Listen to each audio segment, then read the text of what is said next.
Hello. Today we are joined by Gwendolyn Graff. Gwendolyn is a very, very experienced scientist and research and development professional and executive. She was at Mars and prior to that at Wrigley's. And today we're going to ask her some questions about how do you make candy? How do you make gum?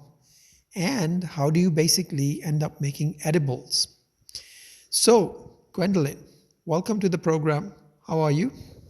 I'm good. We would love to get some ideas from you.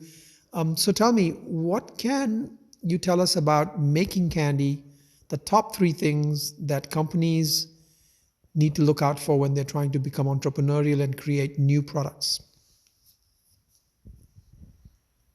Well, first you have to make something that somebody wants. So a lot of times you start with an idea or you observe a consumer need and then you find out something that they want. But even more basic than that, it all comes down to taste. If your product doesn't taste good, people won't buy it. Right. That makes a lot of sense. So how do you get to those points, those 2 points?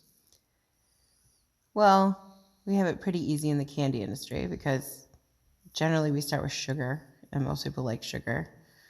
We're just hardwired to like sugar. And so that's our pretty easy access starting point. But of course, these days people are trying to avoid sugar. So there's kind of a fine line between you've got this great product that people love, and yet it's also this product that they try to not have too much of. How do you test out the product and make sure that people love it? We go through consumer research. So sometimes we sit behind a one-way mirror and watch somebody, like a consumer focus group, like about 6 consumers being interviewed by an interviewer, and you can give them products to sample, and you have questions that you've asked them, and you're kind of sitting behind the mirror watching how they're responding to certain products.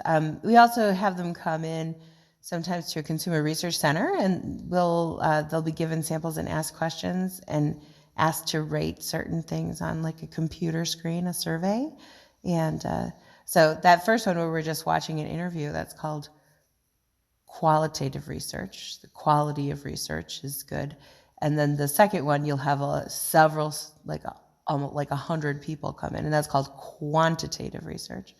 So you have a quantity, and from that you can actually start doing like percentages. Like you can say 76 out of the 100, so 76% of people said this was rated this very highly.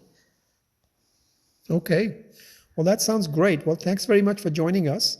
And I'm looking forward to our next session next week. Thanks again. Okay. Bye. Bye.